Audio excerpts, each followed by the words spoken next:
everyone, and welcome to another episode of the Career Success Masterclass. Today, I'm always extremely excited, but I am particularly excited in a very special way today to introduce my guest, Mr. Tishon Thomas.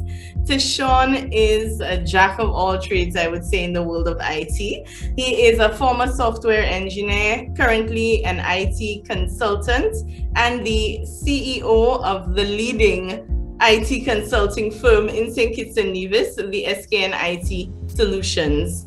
Tishon, let me welcome you. Welcome to the Career Success Masterclass. I'm so happy to have you. Thank you for having me. Thank you for inviting me, and thanks for saying yes. Yeah. I'm sorry, what was that? And I'm glad to be here, and thank you for your interest. And thank you for saying yes. Yes? Okay. Great. So Tishon has done so many interesting things, comes from a very interesting background, and to me really defines success through adversity. He's going to tell us a little bit more about himself, and I'm sure you're going to be intrigued, just as intrigued as I am, and you're going to learn a lot from Tishon. Tishon is also, I need to mention this, because this to me is, there's a question that I want to ask about this. He is currently a YLAI Fellow, which is the Young Leaders of the Americas and Latin America.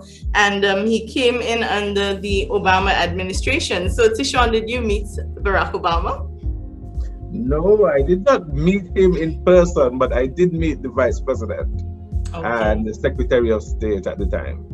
Okay, wonderful. But he signed our certificate though. Oh yeah, he did. And then he sent a video, but he wasn't in person when we were in Washington D.C. Okay, nice, wonderful. How was that trip? What was that like for you to be in the White House? It was really good. It was really good. And we also met Richard Branson in person. Wow. The State Department organized that too, and that was interesting because he's the type of exuberant entrepreneur.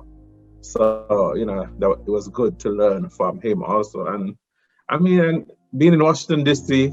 was a very interesting experience. It's very always have to dress good, and the politics is so different from the other states because I think we started out in Texas.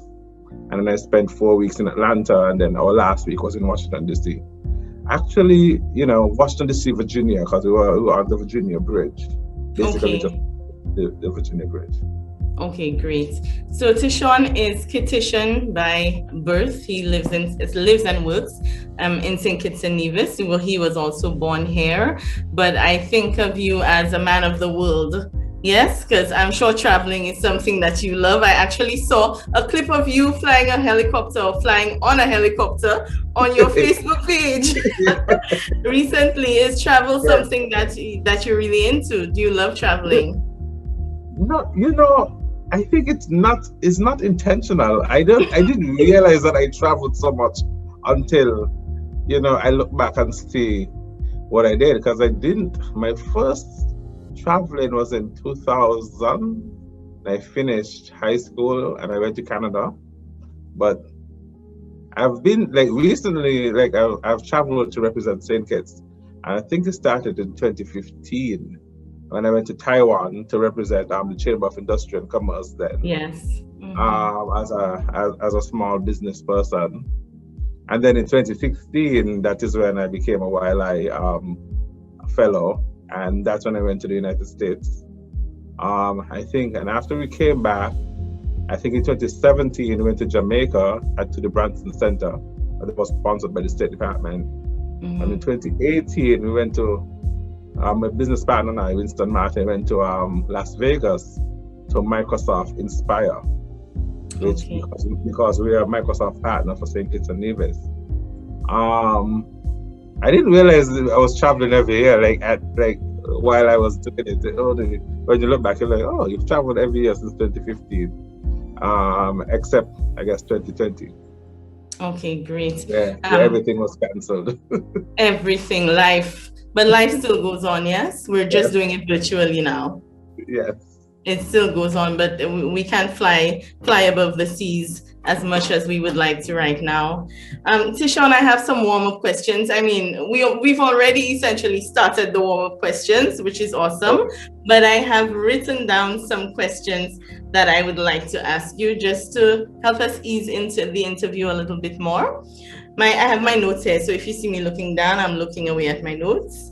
Okay. The first question I have for you is this: how do you define success in life? Success in life.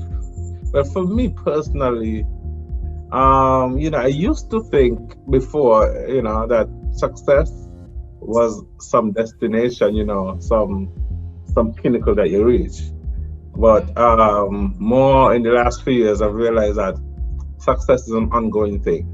Once you're doing what you love and you're good at it, and basically you can help others, I see that in itself as success. So, like, when I think about it, I've been successful for a long time because I've always been doing what I love. And you get compensated. Of course, compensation is important. So, if you're well compensated and you're doing what you love, I consider that successful. Once you are doing what you want to do, and once you're not doing it out of a requirement. Some of us in life, in success, sometimes you have to do what you must to get to do what you want. When you're getting to do what you want, I consider it success.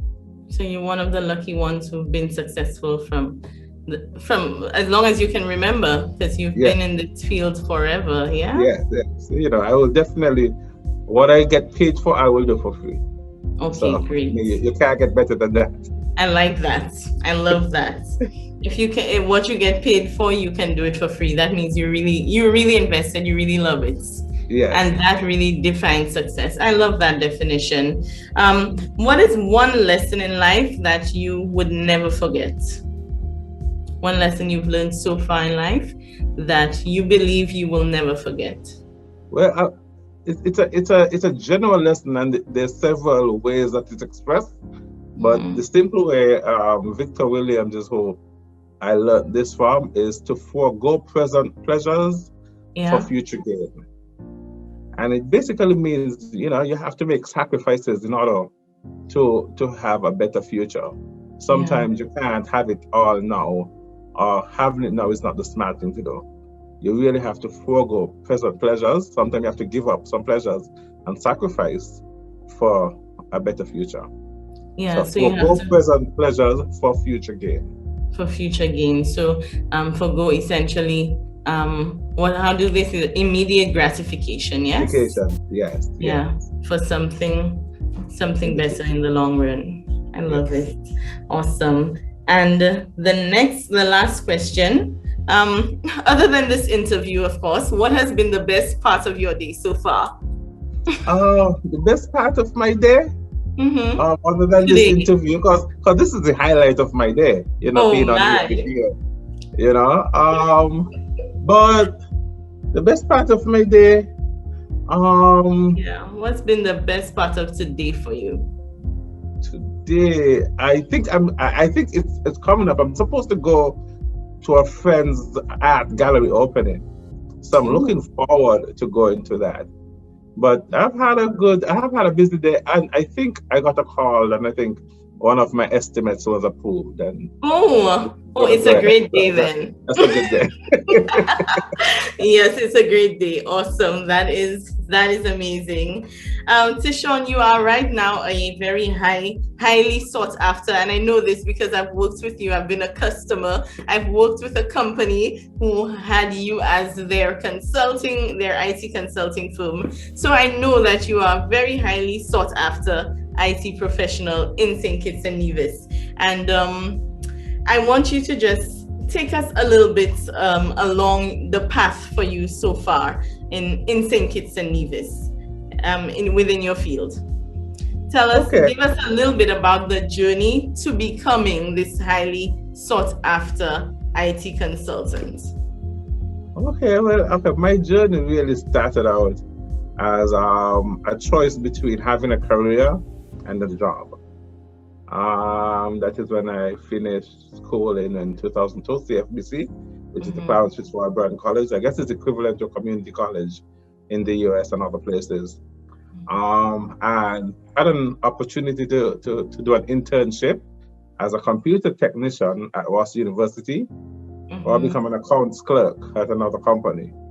And it was a difference, like the accounts clerk job was gonna pay like $1,400 per month, and the technician apprenticeship was gonna pay like $300 a month.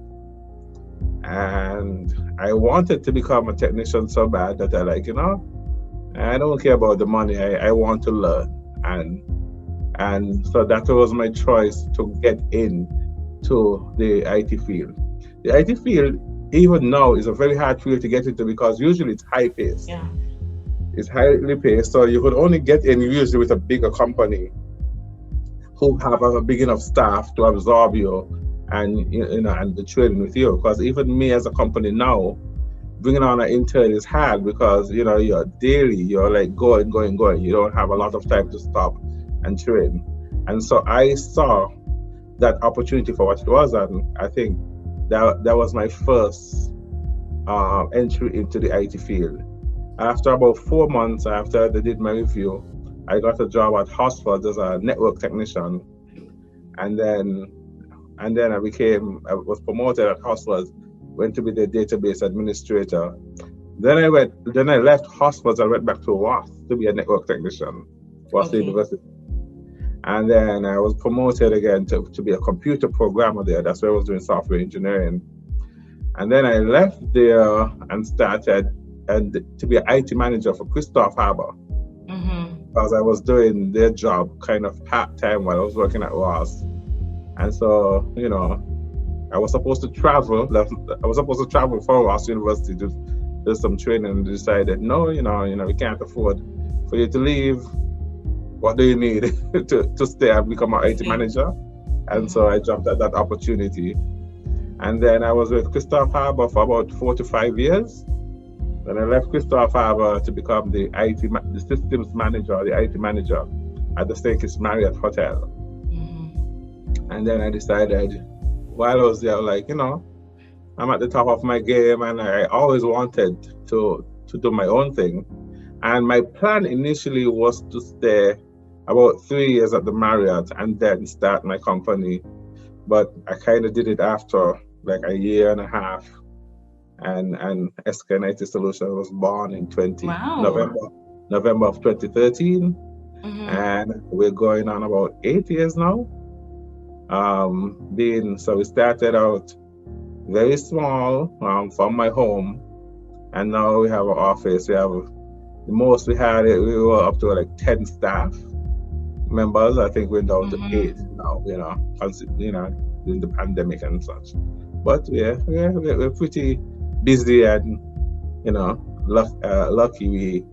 We do mostly work in the private sector and for the private sector. We do some government work, but not much. But we're going to expand into there. Okay. Now I want to ask you where this drive came from, and we're going to get to that question. But before that, I want us to just go back a little bit into you as a young man, into how you grew up. That I know is quite a powerful story, and I would love for us to share that with everyone listening. If I've already gotten permission, let me just say this to everyone. This is a story that Tishon wants to share with the world. He understands the impact that it can have on those listening. And like I said before, it really is a story of triumphing, what's the word? Success, of success through adversity.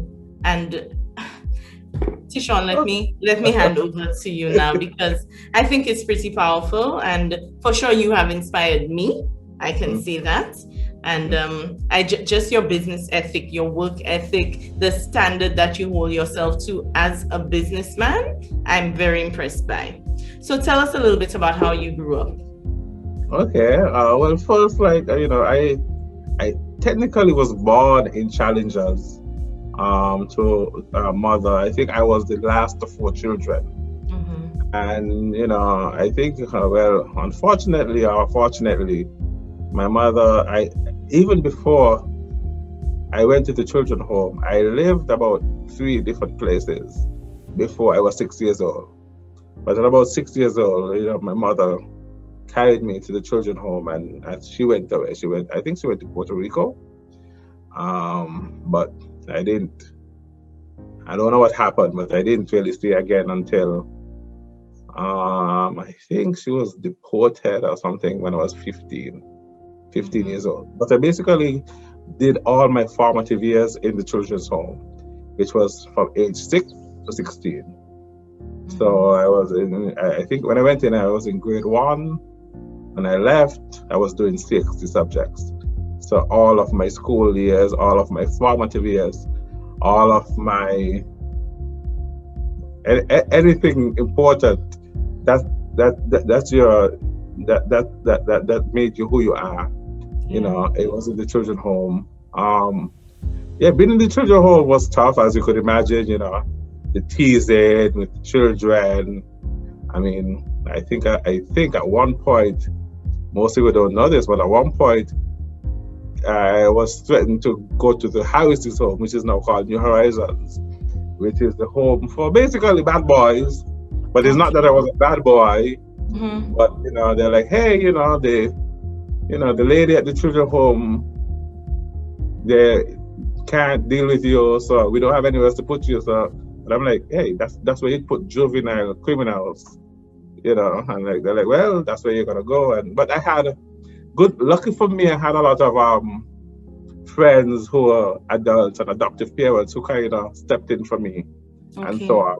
So it didn't happen like that. But the threat was always there for at least a few years.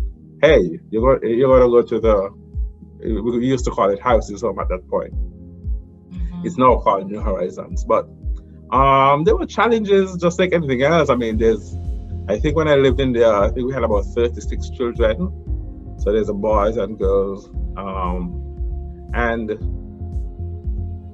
luckily for me, I was naturally bright, but I had to work hard I worked hard on school because I saw that as the path to taking care of myself. Because I remember distinctly at about age 13, I decided, you know what, hey, there's nobody looking after me. I'm gonna have to figure out how to look after myself. And at 13.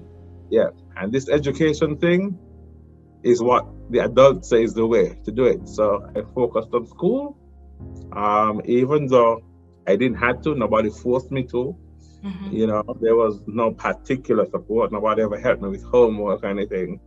I just focused and put in the work because I knew I wanted better for myself, and I didn't know where I would live after the children's home, nor anything like that. Yeah. So it was quite uncertain for you. The future, the way forward was quite uncertain. So what is that thing? What made you believe that if you listened to what the adults said and if you tried this education thing, like you said, that you would make it out and you would be successful? How did you? I'm just trying to piece it together. For me. I had a lot of good mentors. Like at about age 11 or 12, I got this scholarship from WAC 90, which is the Union Organizing Committee of 1990. And it was basically this group of students from Bastia High School who had like a reunion party, and they came together and they were like, hey, we're all successful now. We should put together a scholarship program. Yeah. And from there, I met people like Victor Williams, and then I was attached to Keithley and Jennifer Neo. Keithley and Jennifer Neo, which is Jennifer is really a bio and Keithley is the Neo. Jennifer used to be the managing director of Central Bank. But I remember Uncle Keithley, which is what I call him, he's saying, even though you're bright, that the different brightness is not all. You have to actually work hard. And if you work hard and get educated, what the difference is, you'll have choices instead of having to do what you have to do. You have choices of what you want to do.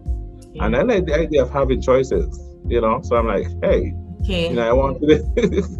And so that you know, resonated with you, and yes, the mentorship that you got from these yes, amazing people is yes, really what carried you through. yep. So we see here the importance really of mentorship from such a young age. Yes, mentorship and love. I mean, trust me. I mean, I had Williams, Keith Lanier, Auntie Jennifer, and Michelle Cardozo, who used to work at Scotiabank, also adopted me as a type of, you know, used to go by her on the weekends. And so she also, you know, mentored me, you know, she always talking about speaking properly and things like that. So even how I speak now, it goes to her. But what I tell you that resonates is the importance of love for children, because I think that is important, because when you get love, you have at least somebody to look towards, and like these aunties and uncles from the scholarship programs and from Michelle is like, you have to, like, you'll think that, hey, even when they're not there, if you do something wrong, how would you explain to these people? By having somebody to be accountable to. Yeah. Even though you didn't have parents, you know, in the normal sense, by having these people who love you, you became somewhat accountable to them, because they're checking on you. And if you get in trouble, then you have to explain to these people. And so you always have them or their thoughts or what they think of you in the background as a way to kind of keep you on the straight and narrow. You know, once you respect them and you be respectful, they will have that effect on you. Okay. Very profound indeed. Love, the power of love. Yes. You're saying love can transform. It's something we all already know, but we can't forget it. We need to be reminded ever so often that love can really transform. Definitely. I mean, because I think, like, I was naturally bright, right? But then, you know, when you have people looking out for you, you don't want to disappoint them. Yeah. You know, so. And so having somebody to hold you accountable is really, this is what really forced you essentially to keep doing your best, keep doing better, because you have these people. Yes, definitely. I totally get it. You see, accountability, it's a powerful thing, a very powerful tool that I think a lot of people also underestimate.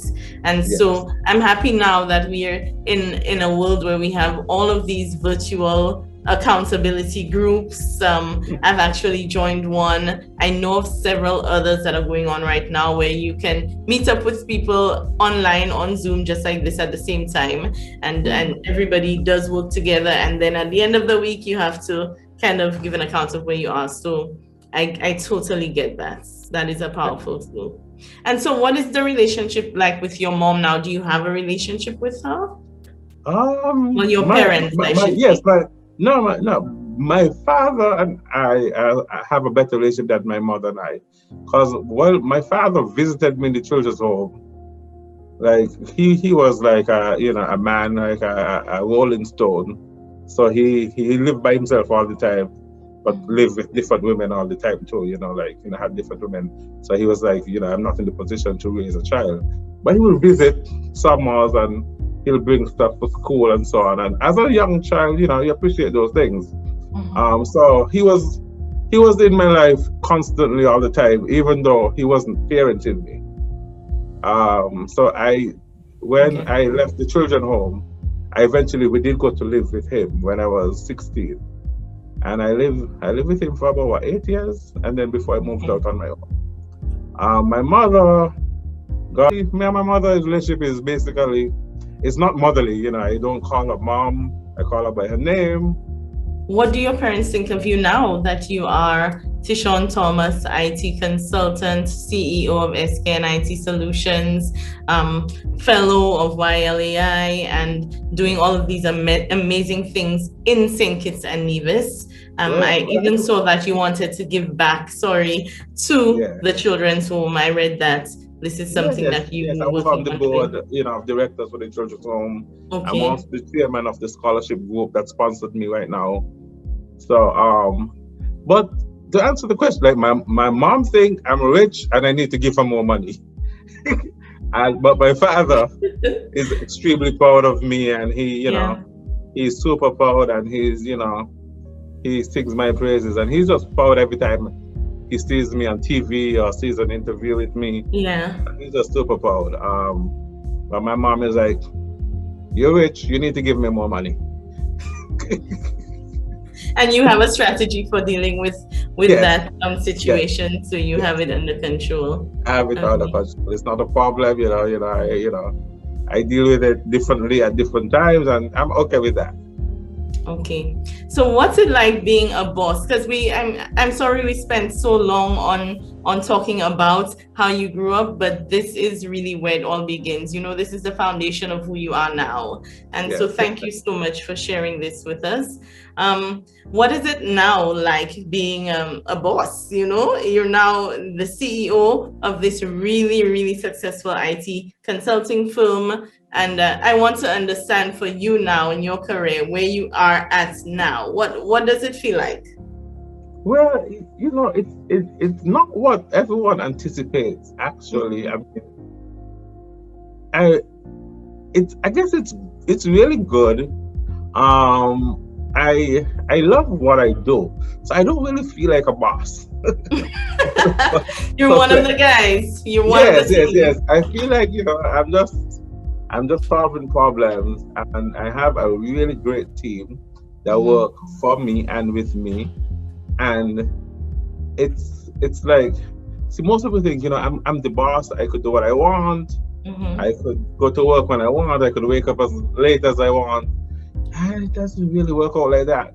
Because Yeah. what really happens is that you go from having when I did my role through the corporate structure. So I went to all these companies and think it Hmm. and to prove my ability and my competency. And what has happened now, as you're now running an IT company that serve multiple companies, now you have multiple bosses.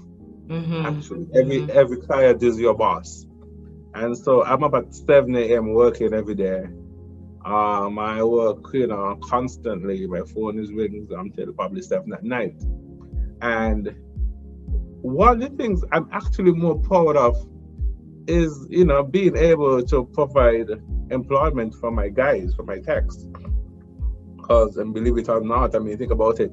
It's a serious responsibility when you have staff that also have families. Yeah. So along with providing solutions for our clients, which we love doing, we're also providing a livelihood for my staff. And so being a boss is I'm very proud of my guys, and I love doing what I do, and I try to make sure that they help us to be successful as partners, and we try to help them to be successful too, so that we all rise together. um you Yeah. know I so like that you said. Go ahead. Sorry. it's really it's really cool. It's just that you have more, I guess. I started Escanator Solutions because I remember growing up in St. Kitts and seeing a lot of like foreigners coming to do computer work, and I'm like, we have bright people here. We can do computer work too, and just as good. And so I started to try to make a difference, and I think we are making an impact. I think Like, so. it's slowly. I think Absolutely. there's more to do, but Yeah. I think we're doing it. Hopefully, I anticipate us in the next 4 to 5 years being like a staff of like 20. Wonderful, great. And so it's really, I like that you said when you become a boss, as in your case, that you Hmm. have multiple bosses. You then Yeah, have multiple bosses, because I think a lot of people who have the dream or the idea of becoming an entrepreneur, a business owner, a small business owner, mhm. think that once you get there, you've made it, and you can chill and put your No, feet up and yeah, your head down and just relax, and you're in charge. You, like you yeah, said, you don't need to go to work certain days. You do, in a sense, you have some more flexibility, you have more time freedom, in hmm, some cases, but it really is a role of service, like you're saying, and service to your team, yeah, who you're providing for. yeah, Yeah, and this is a point to really drive home, because I can tell you, I worked as a career counselor for some time, and almost every other client of mine, young people who I worked with, wanted to own their own business. Where do you see yourself in a few years, in a few months, in the future? And it's always, well, I want to have my own business so I can do what I want when I want. And it's not so black and white. That's not really how it goes. That's not how it really, really is. You have to work long hours. Your phone is constantly going. And so I love that you painted the picture for persons who are interested in going into business. It's not a terrible thing, and I don't want it to sound that way, but definitely it requires you to be working sometimes even harder than you'd work if you worked as an employee. Yes, as an employee. Definitely. Okay, great. So what led you to choose this career, this field, this industry, information technology? I also read that at 13 you were pulling HTML for dummies off of the shelf. Yes. So tell us what that story was it? came from when I was in the children's home. I think Social Security donated 2 desktop computers to, I think they had built a new library in the children's home, and they donated two desktop computers. But at that time we didn't have internet. And this man, I remember him being Muslim, but he was visiting Social Security. I don't know if he was a consultant or something at the time. But he came to the children's home, and he gave me this book, HTML for Dummies, and I read it. Page front to back, and I learned to code and build websites in Notepad, and had my website fully functional without ever having access to the internet, just from that book. And I don't know if, like with creatives, just like if you create music or you create art, when you could see you could create a web page from nothing, which is just typing text in Notepad on the computer, and then you create a web page with colors, and you could have pictures and link them and so on. I think that was a powerful thing for me too. The creativity and the way you could build a solution from nothing, just using your brain and this code. And I was like, wow, so that inspired like the software engineering interest in me. Because before that, I think I wanted to become an accountant because I knew a lot of other accountants. And then from then, I got my interest in computers, and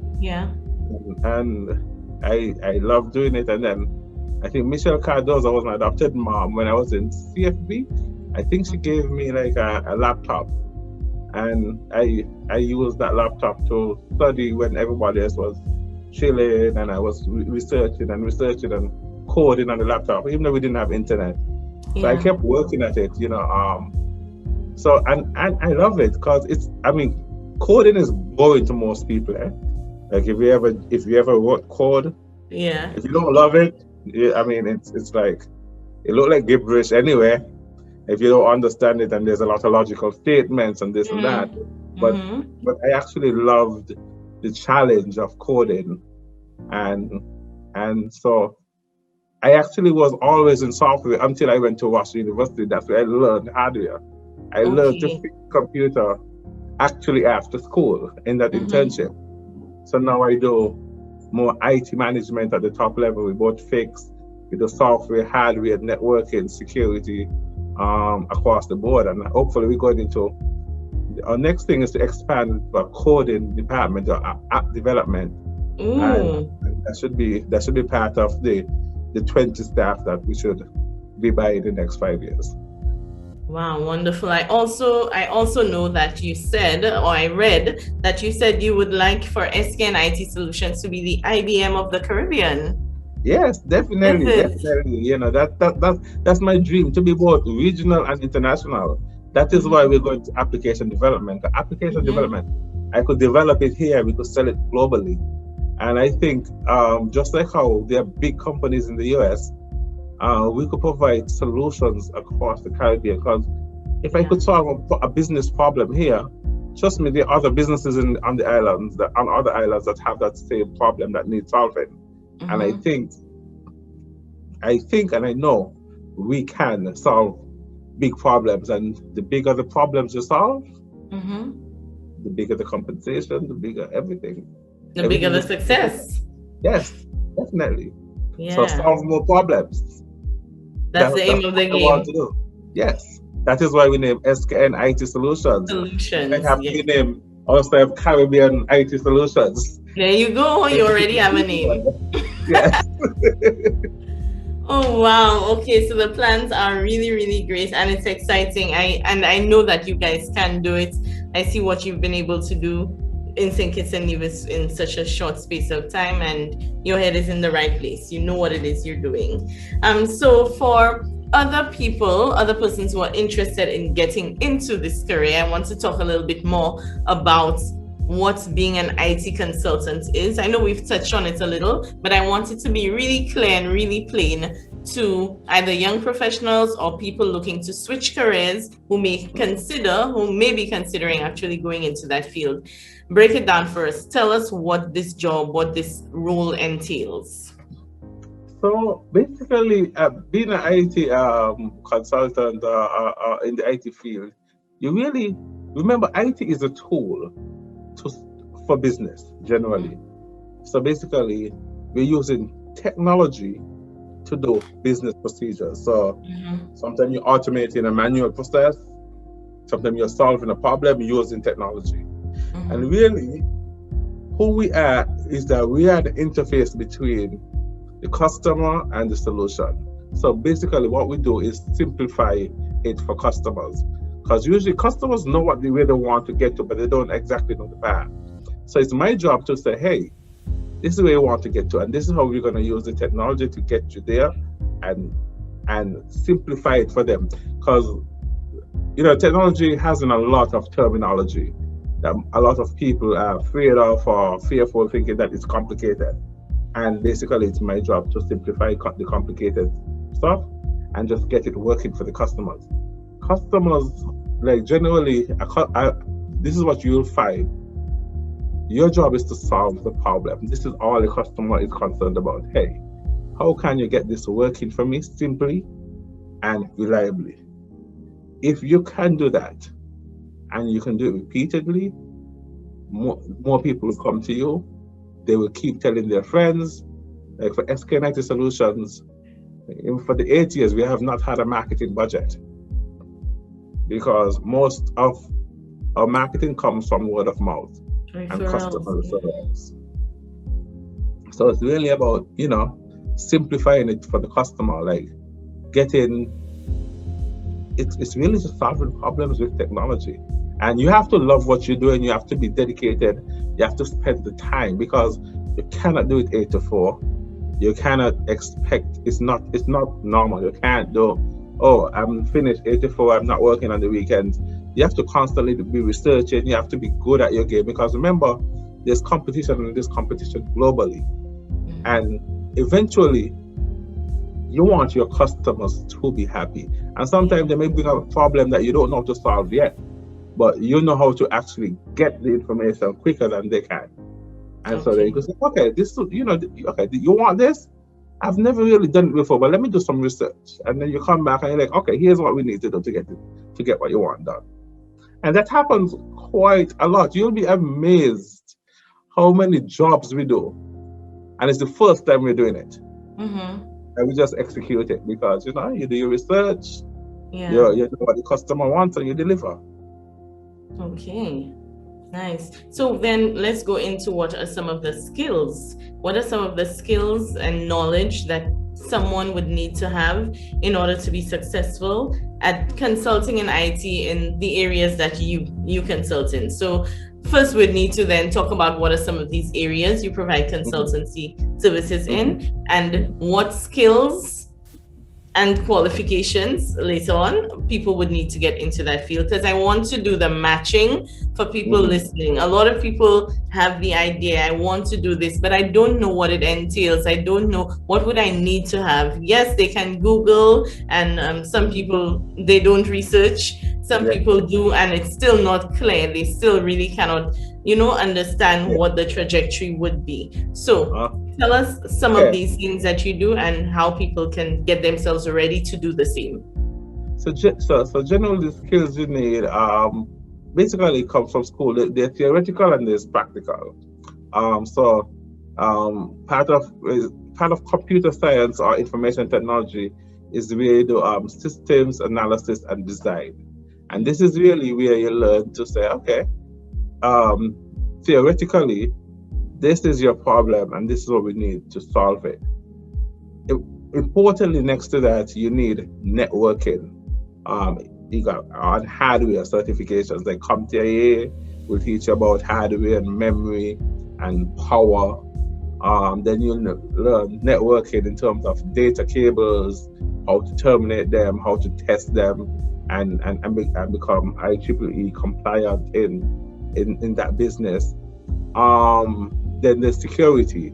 I need to understand the different levels of security in terms of software and human, because there's there's encryption and there's antivirus and so on.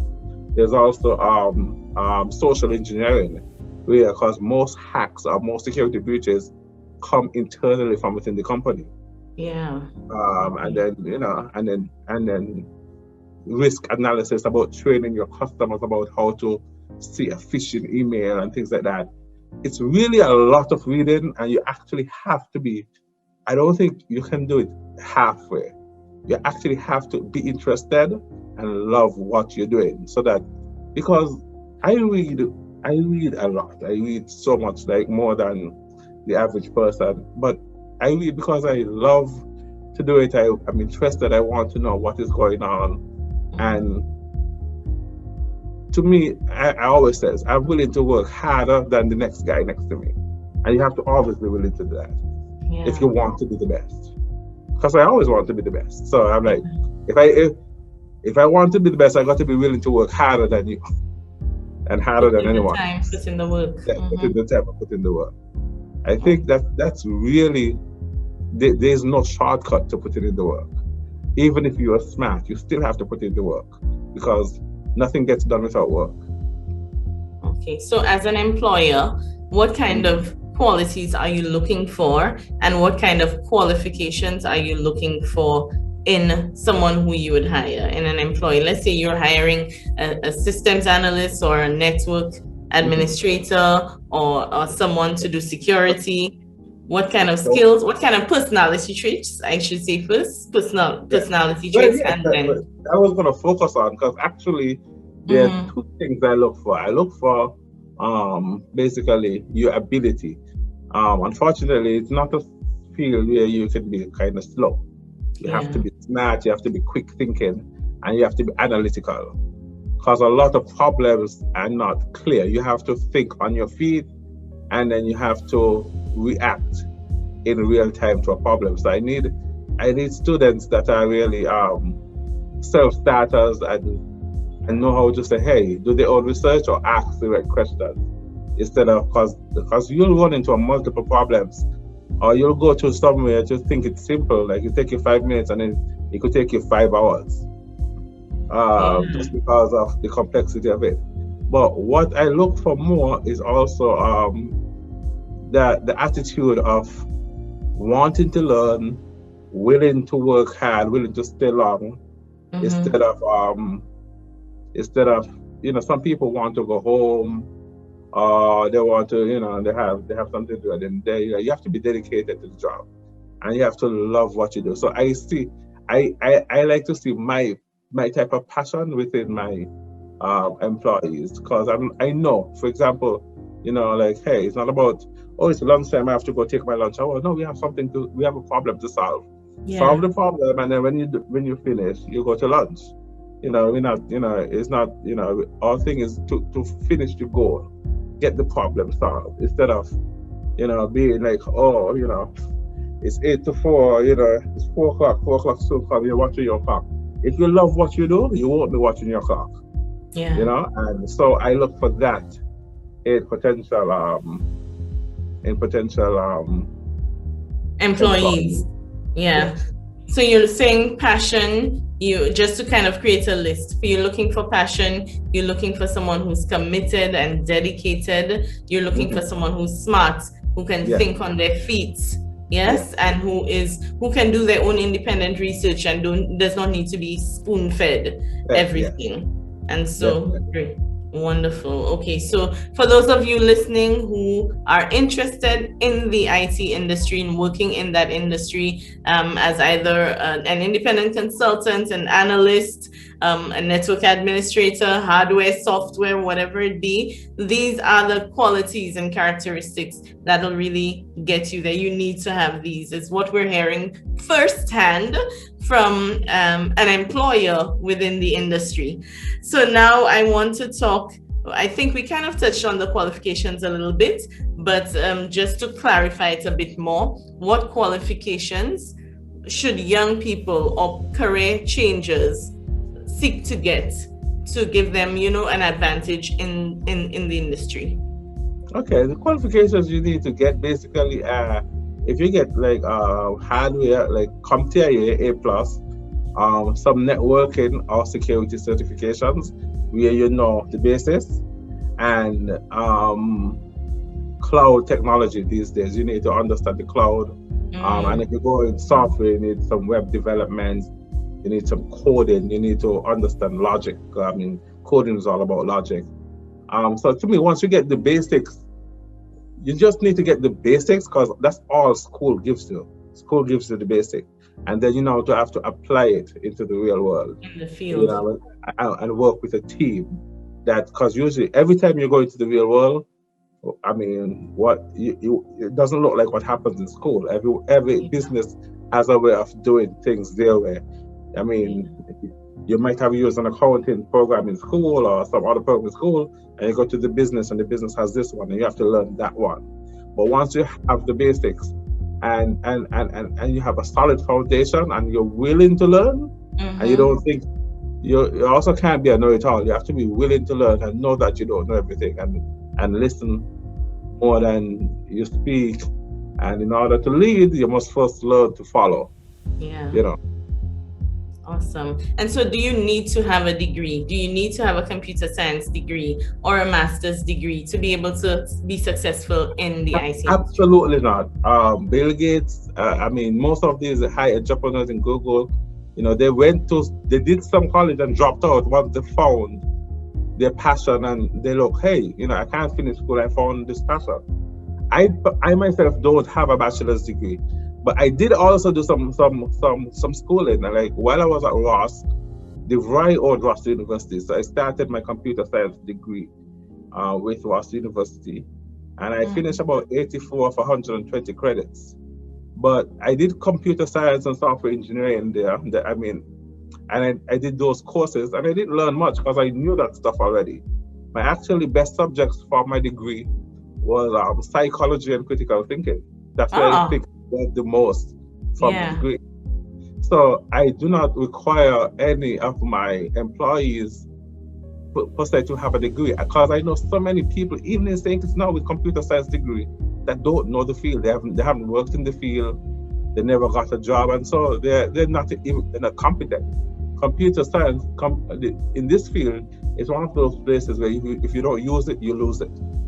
So literally, like if you start for a few years, you don't know, you're not in the game anymore. And just by being in the game and keeping up with the trends, you learn more stuff.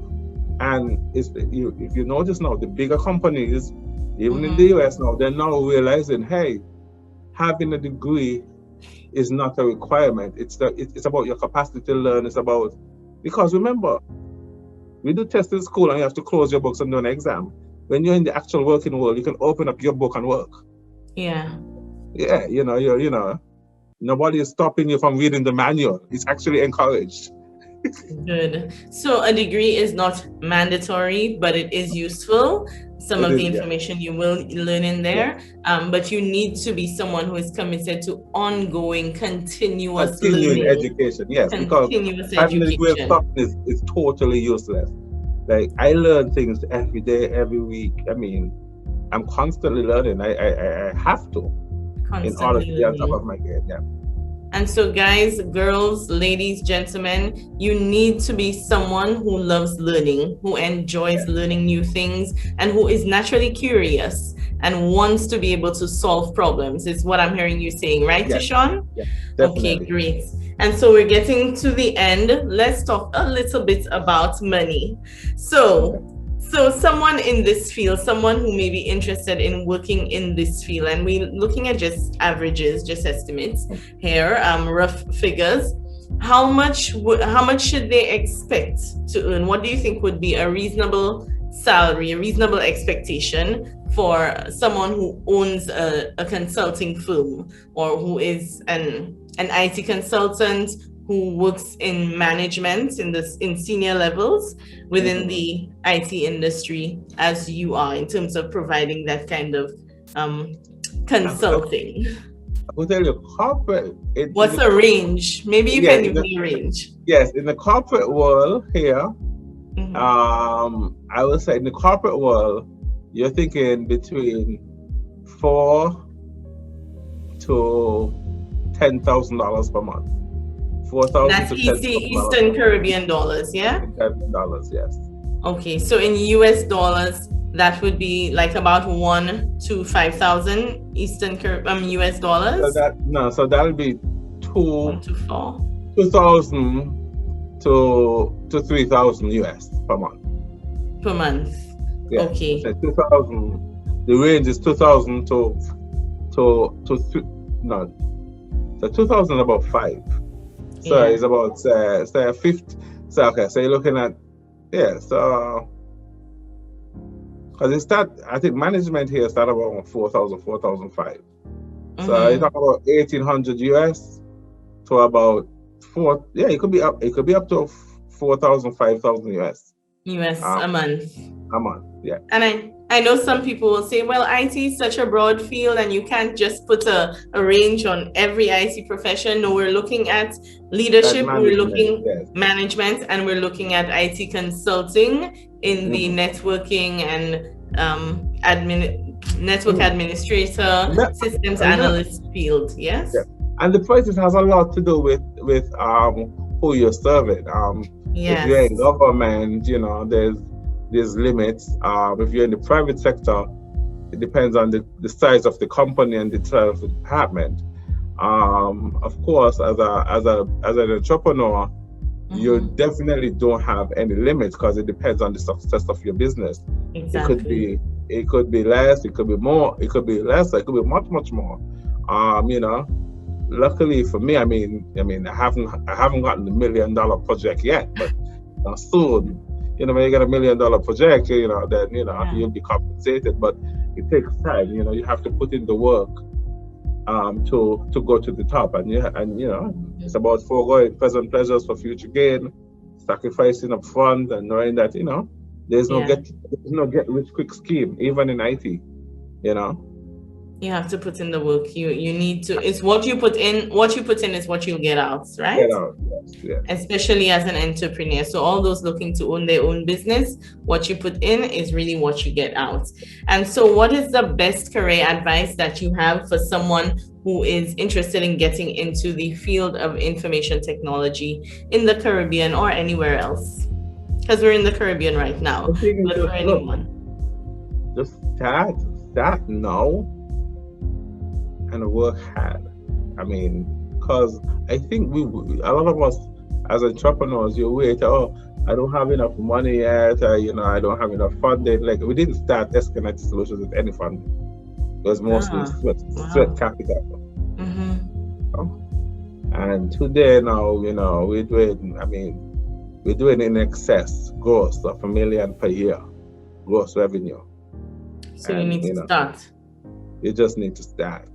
That's the advice, guys. Just start. Get started. If you're interested, you do the research, you get the qualifications, you just start. Yes? Yes. Yeah, definitely. That's it.